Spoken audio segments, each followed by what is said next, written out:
یک خبر خوب دارم برای دوستداران ادبیات.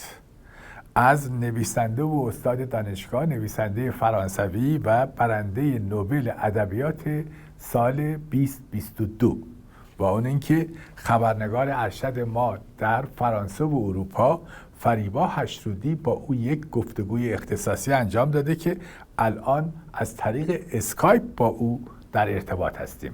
سلام فریبا. سلام قربان شما آقای جمشیدی. چه مصاحبه انجام دادی، عالی، 100 آفرین به شما. چی شد چجوری شد که این مصاحبه رو رفتین انجام دادین؟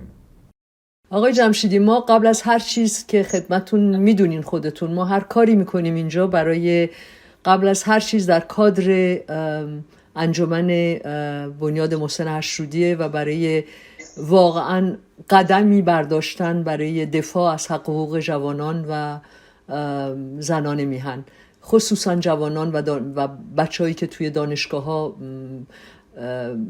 ابتدایی ترین حقشون رو میخوام بگیرن.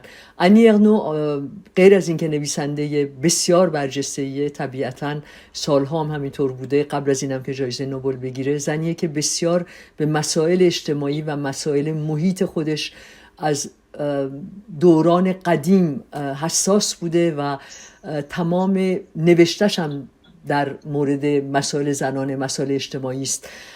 در نتیجه من نه تنها کارشو خیلی دوست دارم، شخص خودشو خیلی دوست دارم و ازش خواهش کردم که مصاحبه بده و در مورد برای همبستگی با جوانان و زنان ایران و خیلی متشکرم. ما بیتابیم بریم با هم دیگه به اتفاق مردم تماشا بکنیم مصاحبه اختصاصی شما رو با آنی ارنو، برنده نوبل ادبیات سال 2022. میشکند شب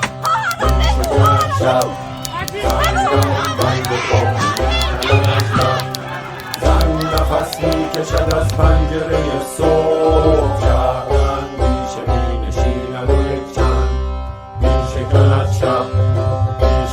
شب شهر دهان بند کهنه میکند از لب، شهر نفس میکشد از پنجره صبح، شهرن میشه مینشیند و یک چند آی خوشحالم زدن به دون دامن، آی خوشحالم زدن به دون دامن، آجه گمرشته حسان ستاره میگذرد از زمین شب زده شب، میل شکفتن دارد، دسته گفتن دارد، باز بکن بی لبان لب زده شب، آی خوشحالم زدن به دون دهان من، آی خوشحالم زدن به دون دهان من، آی خوشحالم زدن به دون دهان من، آی خوشحالم زدن به دون دهان من،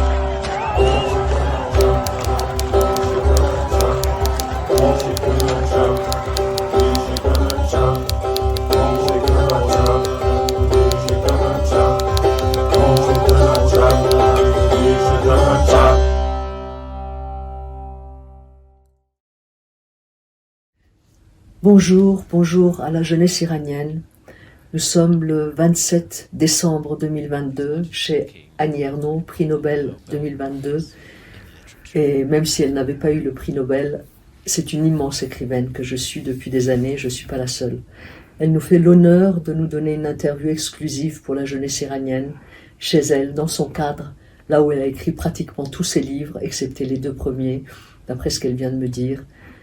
Avant tout, on la remercie de tout cœur, au nom de toutes les femmes iraniennes et au nom de cette jeunesse qui est debout. Merci Annie. Merci à vous de m'inviter à parler. C'est pour moi un honneur et c'est aussi un devoir. C'est ça, parce que la cause des femmes iraniennes est depuis longtemps de façon quelqu'un dont l'œuvre apporte quelque chose dans le monde. Et je crois que pour moi, la littérature a toujours eu une action. J'ai toujours cette impression que écrire, ça n'est pas pour rester sur une étagère, mais c'est pour justement apporter une connaissance sensible, une connaissance qui est différente, bien sûr, de toute autre connaissance, mais qui va agir très profondément et à long terme, le plus souvent, sur les individus, de façon intime. Alors, le prix Nobel donne une visibilité, évidemment, mais pas seulement la visibilité, c'est évident, mais également donc le devoir de s'impliquer dans justement ce pourquoi on a été récompensé, c'est-à-dire de se préoccuper du sort des humains. C'est tout simple. Je pense que quand on écrit, on sait très bien qu'on fait partie de l'humanité. C'est ça. Et donc, comment pourrait-on être indifférent à l'humanité présente, à ce qui se passe? Non, c'est pas possible. Et c'est ainsi que je comprends mon engagement.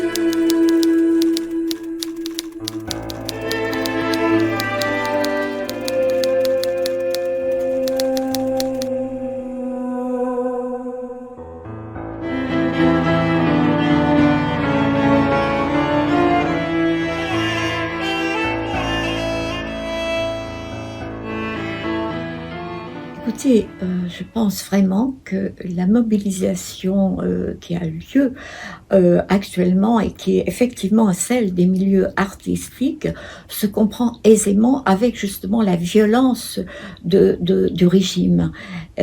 Parce que on remarque que, en premier lieu, il y a le cinéma et la danse. J'ai été très frappée par cela. Ce sont des arts où le corps est en jeu, le corps est en mouvement. Et il y a une visibilité effectivement de l'être des femmes, des hommes, et c'est la répression, c'est justement là qu'elle s'exerçait sur les corps des femmes. Et donc que ces arts-là se mobilisent, c'est vraiment, je veux dire même le symbole même de la liberté des hommes et des femmes. Et alors ce qu'il y a de plus extraordinaire et qui pour moi est infiniment réjouissant, c'est que les hommes ont compris que les femmes étaient non seulement opprimées, mais que la liberté des femmes, c'était leur propre liberté. Et ça, c'est quelque chose qui, je crois, est un élément extrêmement nouveau, à la fois dans le monde et en Iran. Et je crois que c'est quelque chose qu'on n'a vraiment jamais vu, et qui va porter, j'espère, toute la jeunesse à continuer la lutte.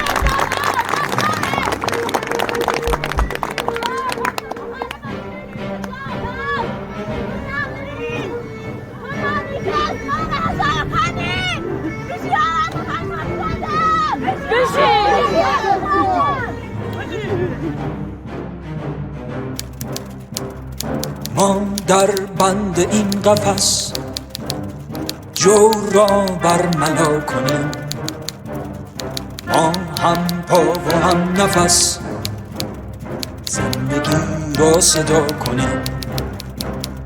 ما با زخم ترکه ها تن را سرفدا کنیم، با بهار آزادی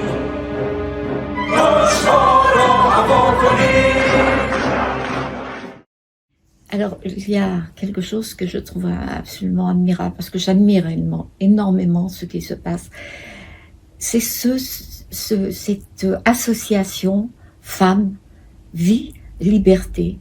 C'est la première fois que je vois un slogan, du moins quelque chose qui associe à la fois les femmes la vie et la liberté, et qui ouvre d'une manière incroyable, en fait, sur un programme d'existence, et qui serait pour moi valable pour l'humanité entière. Je crois que les Iraniennes et les jeunes Iraniens donc qui luttent ensemble ne se rendent peut-être même pas compte à quel point ils sont le fer de lance, même non seulement dans la lutte contre un régime incroyable, je veux dire de cruauté, d'obscurantisme. Oui, d'obscurantisme, il faut le dire, c'est une dictature, hein, il faut le dire aussi. Bon, que c'est valable d'une manière générale, je crois, pour ce qui se passe pour les femmes dans le monde entier. Parce que nous, occidentales, peut-être, on s'imagine complètement libres. Effectivement, on a beaucoup de liberté. Mais il y a des formes qui sont beaucoup plus subtiles et qui sont en réalité de domination masculine, sans parler de crimes qui sont commis, des féminicides. Donc, je trouve ça absolument admirable. Et en même temps, bien entendu, j'ai une forme d'humilité, parce que qui suis-je moi et aussi d'autres femmes pour dire, eh bien, continuez la lutte au prix de votre vie, parce que c'est ça. Mais malgré tout, j'ai envie effectivement de dire, parce que c'est le sort de l'humanité, c'est le sort de l'Iran d'abord, qui est en jeu, et de l'humanité en général. Écoutez, je comprends très bien. Moi, j'ai eu des moments où j'étais absolument dans la capacité d'écrire avec ce qui arrivait. Je pense aux attentats qu'il y a eu en France en 2015 et ces attentats terroristes qui ont fait des centaines de morts. Le jour même, c'était de la nuit du samedi au dimanche. Le dimanche, je pense que c'est un jour où justement je n'ai pas pu écrire une ligne, même pas dans mon journal. Je veux dire, on est ce sentiment que ce qui arrive dépasse absolument tout ce qu'on peut se ressentir, imaginer, souffrir effectivement. Et là, ça dure effectivement cette révolte, et je crois qu'on ne peut que être, comme vous l'êtes d'ailleurs, dans ce sentiment que ce qui se passe est plus grand que ce qui est jusqu'ici arrivé, et dont on ne connaît pas non plus l'issue. Mais il y a une forme de surhumanité qui se passe là, qui est très impressionnant. Moi, j'ai parlé d'admiration tout à l'heure, mais je dirais que j'ai du respect. C'est ça, beaucoup de respect et de crainte, j'avoue, toujours. Je ne peux pas m'empêcher de le faire. Mais ce que je voudrais dire à la jeunesse, c'est que vous êtes l'avenir. Vous êtes l'avenir de l'Iran. Vous êtes aussi l'avenir du monde. Mais d'abord l'avenir de l'Iran, que c'est à vous qu'il incombe sans doute que l'Iran redevienne un pays de liberté, mais de bonheur. De bonheur, avec tout ce qu'on connaît de la richesse culturelle de l'Iran antérieure à cette dictature et théocratique, bien sûr. Je pense que voilà, il faudrait certainement un grand élan du monde aussi autour de cette jeunesse. Ce qui se passe un peu, ça commence à se passer, mais enfin, j'espère apporter ma petite pierre. Oh, c'est une grande pierre. Non, croyez-vous. c'est simplement, voilà, je suis une femme et donc solidaire des femmes, et maintenant aussi, bien sûr, de la jeunesse iranienne.